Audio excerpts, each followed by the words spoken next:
Shine परिवार के आप सभी कस्टमर, सभी एसोसिएट, आप सभी को Rashid Naseem chairman shine group का प्यार भरा नमस्कार। साथियों, पिछले 4-5 साल का अगर इतिहास उठा के देखें तो इन 4-5 सालों में मैंने जितनी बातें कही थी आपकी लायबिलिटीज के रिलेटेड कि अगर आप लीगल पे जा रहे हैं तो मामला और लंबा खींचेगा, लीगल की वजह से ही हम लोग अब आगे हमारे हाथ बंधे हुए हैं कि हम कोई काम खुद से नहीं कर सकते, और इन लीगल की आड़ में न जाने कितने लोगों ने अपनी दुकानें चलाई। वो दुकानें क्या चली, कैसे रही, एक बार आप सबका मैं पेपर वर्क करा दूं, फिर मैं आपके सामने वो सारी सच्चाइयां सबूत के साथ में लेकर के आऊंगा किस प्रकार से आपके साथ हर शहर में खेला किया गया। वो आज हमारा मुद्दा नहीं है।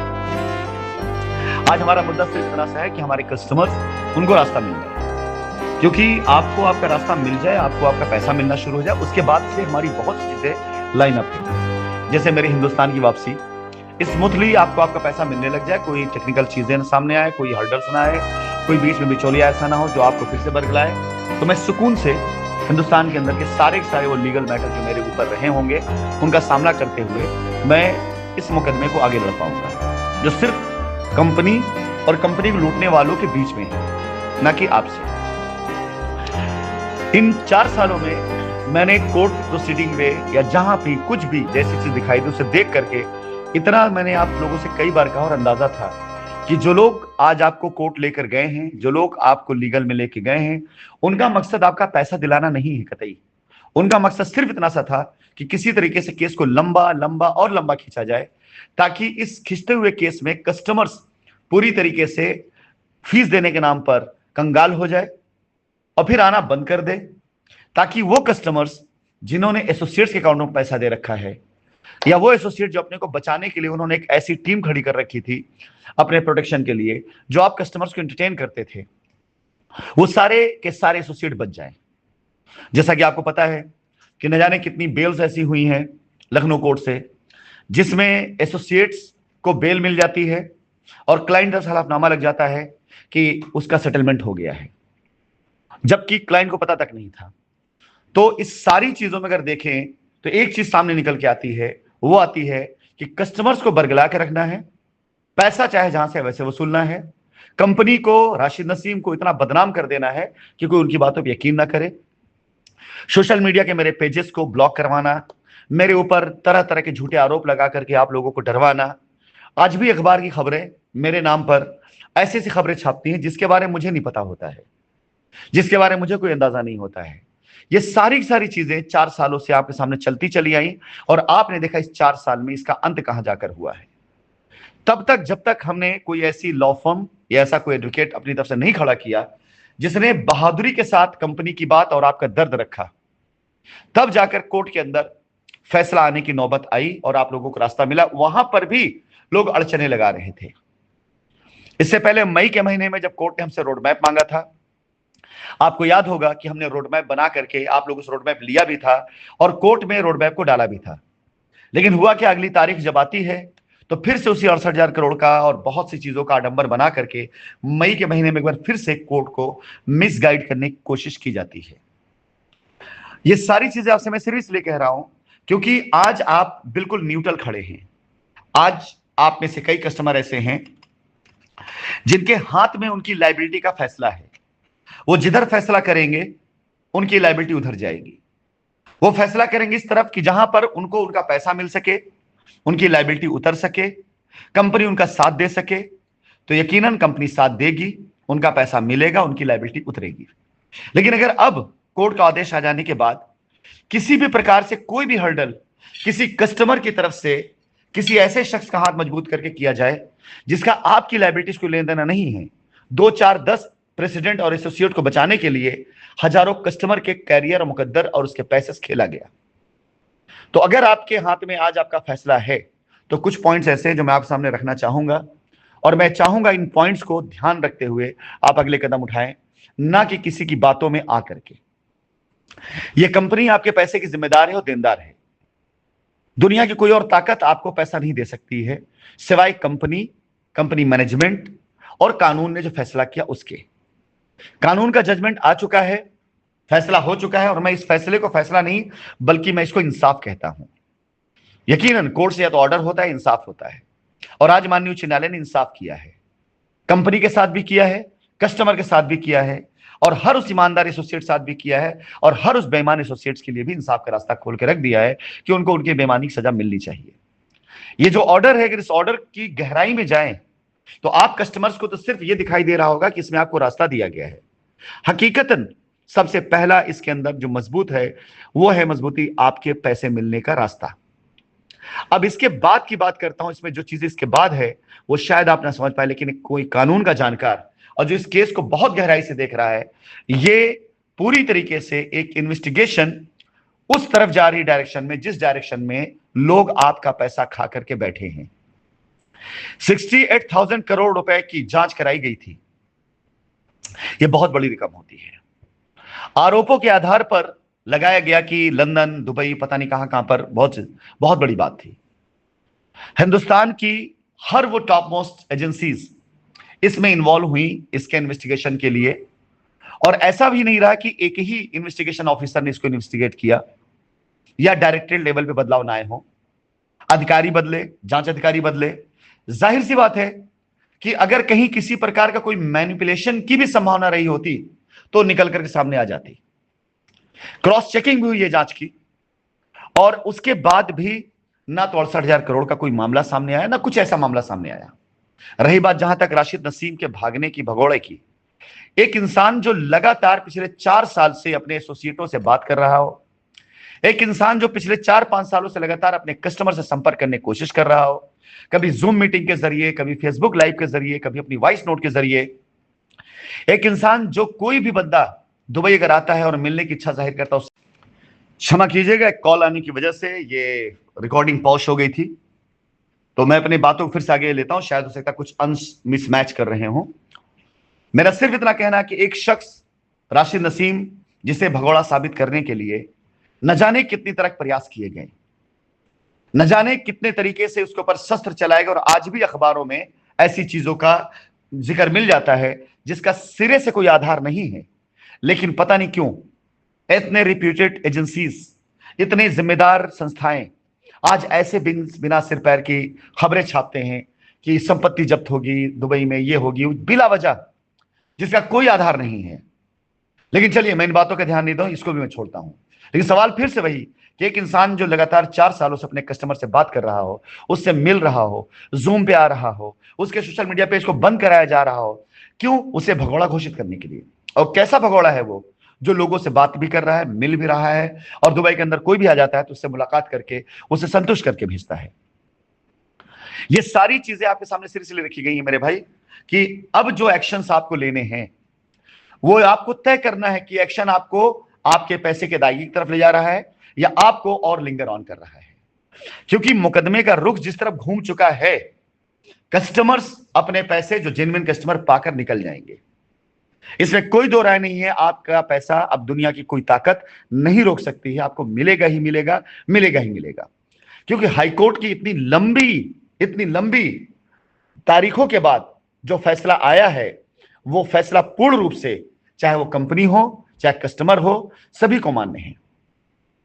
तो आपका पैसा मिलना कोई बड़ी बात नहीं है। लेकिन अब बारी आती है उन चीजों की जिसके बारे में बात करने जा रहा हूं।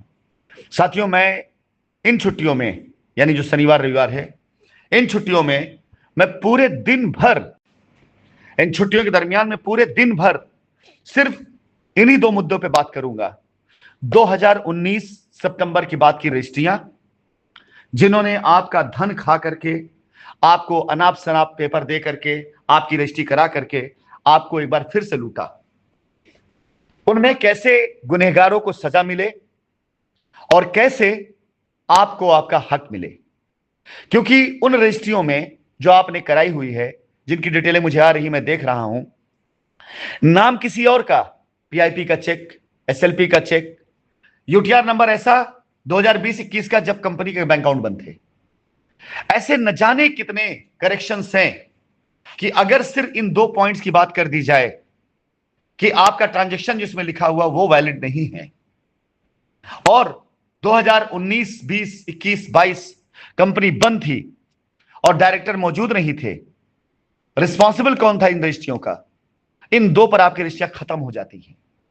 फैसला आपको करना है कि आप मेरी कही इस बात पर कि अगर आप उन लोगों के साथ देते जो आपको बरगला रहे हैं, तो ट्रांजैक्शन और ड्यूरेशन, ये दो ऐसे पॉइंट्स हैं जो लीगली अब आपसे मांगे जाएंगे। मैं नहीं मांगूंगा, जांच एजेंसियां भी मांगेंगी क्योंकि मैं लेके जाऊंगा मामले को वहां पर। मैं नहीं मांगूंगा, कोर्ट मांगेगी, क्योंकि अब ये सारे मामले हम कोर्ट लेके जाएंगे। जितनी भी रजिस्ट्रियां हमारी 2019 के बाद से हुई, वो सारी सारी रजिस्ट्रियां कोर्ट में जाएंगी और हम उसकी जांच की मांग करेंगे। हम मांगेंगे कि इनकी जांच करके देखी जाए कि रजिस्ट्रियां कब, क्यों और किनके द्वारा कराया गया, और इसके अंदर चला हुआ पैसा वो किसके पास गया है।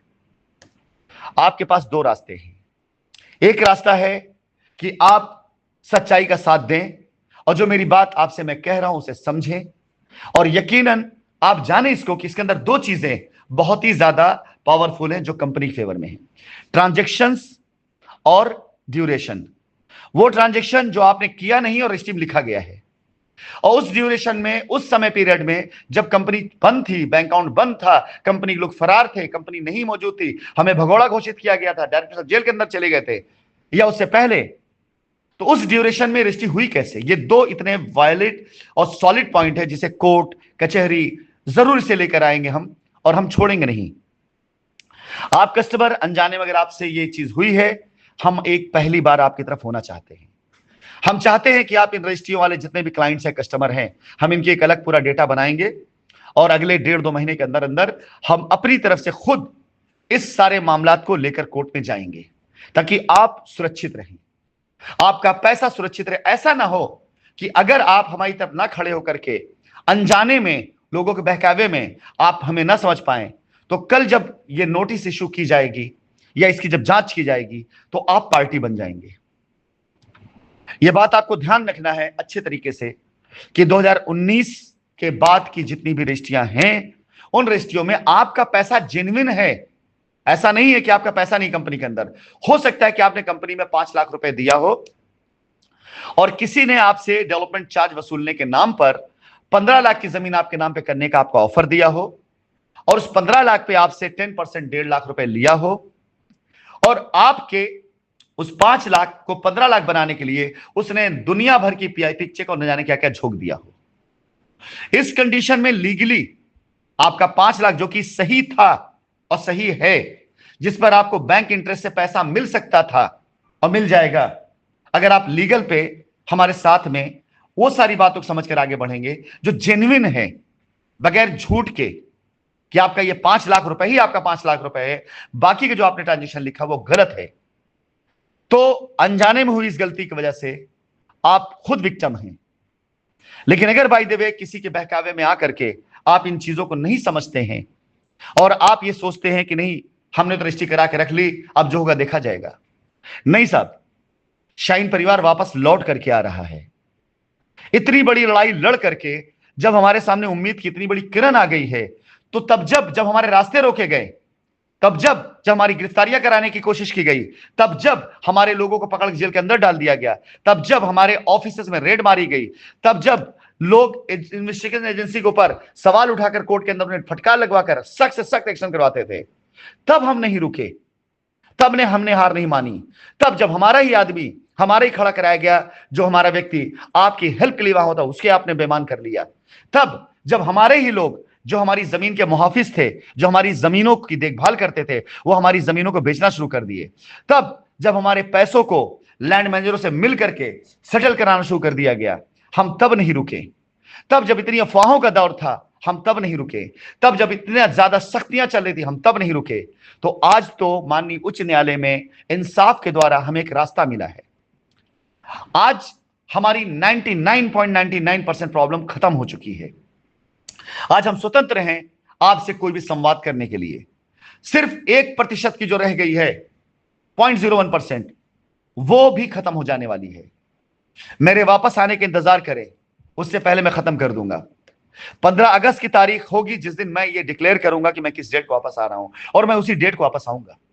क्यों? क्योंकि वापस आना मेरी जरूरत है, ना कि आपकी।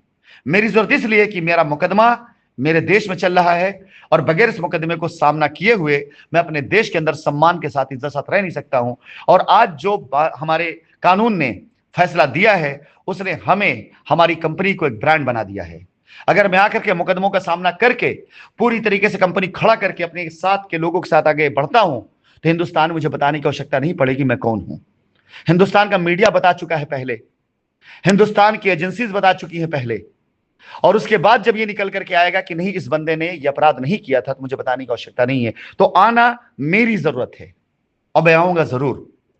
लेकिन आप सभी लोगों से यही कहना चाहूंगा, मैं तब नहीं रुका तो अब क्यों रुकूंगा मैं? अब तो इस लड़ाई को जंग में बदल दूंगा मैं। अब इस लड़ाई को मैं इतने व्यापक स्तर पर लेके जाऊंगा, इतने व्यापक स्तर पर ले जाऊंगा कि हिंदुस्तान के किसी कोने में कोई भी कल्प्रिट जिसने शाइन परिवार का पैसा खाया है, जिसने शाइन परिवार के कस्टमर्स को बेवकूफ बनाया है, जिसने शाइन परिवार के लोगों को लूटा है, चीट किया है, कोई भी कल्प्रिट बचने नहीं पाएगा। यह मेरा वादा है आपसे।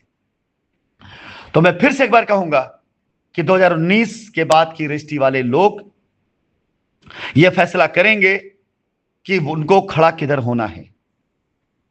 फैसला आपके हाथ में है। कानून के साथ जाना है आपको।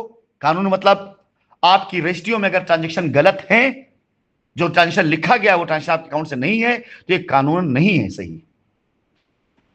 तो अगर आपको उसके साथ जाना है तो जाहिर सी बात है हम इसलिए तैयार रहें। और अगर उसके साथ आपको नहीं जाना है, आपको इंसाफ के साथ जाना है, आपको आपका पैसा सुरक्षित करना है, 5 लाख के बदले में अगर 15 लाख रुपए का ट्रांजैक्शन लिखवा दिया गया है जिसका प्रूफ नहीं आपके पास में है, तो आपको चाहिए कि 5 लाख के बदले में अगर आपको देश का कानून इंसाफ करते हुए, इंसाफ के साथ ब्याज के साथ आपको पैसा वापस कर रहा है, या आपको एक्चुअल आपकी जमीन देने की बात कर रहा है, तो आप इंसाफ के साथ जाएं। आप ऐसी चीजों के साथ जाएं जो आज थोड़े दिन के लिए हो सकता है शायद आपको सब्र और करना पड़े, लेकिन जिंदगी भर की आपकी सहूलियत हो जाए। आज का नुकसान आपके वक्त का, आपके सुकून का, पूरी जिंदगी आने वाली पीढ़ी तक आपका आराम है आपके लोगों के लिए। लेकिन अगर आज आपने सुकून चाहा कि नहीं साहब हमें तो जो हो गया वही अब देखा जाएगा, तो आप एक लंबे समय तक, जब मैं लौट कर आ रहा हूं तब, जब कंपनी चालू हो रही तब, पूरा मैनेजमेंट काम करेगा तब, आपको क्या लगता है कि हम ऐसे केसेस को छोड़ देंगे? कतई नहीं। हर वो गलत रजिस्ट्री, हर वो गलत ट्रांजैक्शन, हर वो अफवाह जो हमारे बारे में गलत उड़ाई गई, हर वो व्यक्ति जिसने हमारे बारे में गलत बातें कही, हर वो शख्स जो इस कंपनी के पैसे को खाकर इसकी तरफ उंगली उठाकर इसकी बर्बादी की जिम्मेदार बना, हर किसी के खिलाफ लीगल कार्रवाई और कानूनी लड़ाई लड़ने मैं वापस आ रहा हूं। यह रजिस्ट्री वालों के लिए था। इसके बाद उन लोगों के लिए मेरा वॉइस नोट है जो पैसा अपने अकाउंट में लेकर बैठे हुए कस्टमर्स का, और 4 साल तक उन्हें बेवकूफ बनाया लोगों ने। आप सभी लोगों ने जिस प्रकार से कंपनी को बदनाम करने के लिए न जाने क्या क्या बेसिर पैर की बातें करी है, विश्वास जानिए, यकीन जानिए, मैं जानता हूं आप सबकी कैपेसिटी को कि आप कहां तक झेल पाएंगे मुकदमों को और कानून। आपने जितना खतरनाक काम किया है ना, इससे आप अब जीवन भर नहीं निकल पाएंगे। अगर आपने कस्टमर्स का पैसा अपने अकाउंट में लेकर कंपनी को बदनाम किया है, झूठ बोला है, उकसाया है, लोगों को लेकर रिट में गए हैं, आप जीवन भर नहीं निकल पाएंगे। मुझे याद है कुछ ऐसे नाम, अभी मैं नहीं लूंगा, न बिला वजह फिर से उनके पीछे लोग पड़ेंगे। 80-90 लोगों का जत्था लेकर के एफआईआर करा करके इलाहाबाद हाईकोर्ट के अंदर रिट में दाखिल हुए, और मैक्सिमम पैसा उन लोगों के हाथ में जो रिट में गए, जो एफआईआर में गए। कस्टमर्स को बेवकूफ बनाया गया यह कह करके कि हम आपके दावे को कर रहे हैं, आप आइए हमारे साथ में। पैसा उन्हीं के पास है, पैसा उन्हीं के पास में था। बहुत ध्यान से इस रिकॉर्डिंग को सुनकर आगे फॉरवर्ड करिएगा। बहुत इंपॉर्टेंट वॉइस नोट है हर उस रजिस्ट्री वाले लोगों के लिए, क्योंकि आज के बाद मैं समझता हूं कि 1-2 दिन तक मैं और रजिस्ट्री के मुद्दे को उठाऊंगा और आपके पास बिल्कुल रियल पिक्चर जा चुकी होगी कि आपने क्या करना है। उसके बाद फैसला आपको करना है।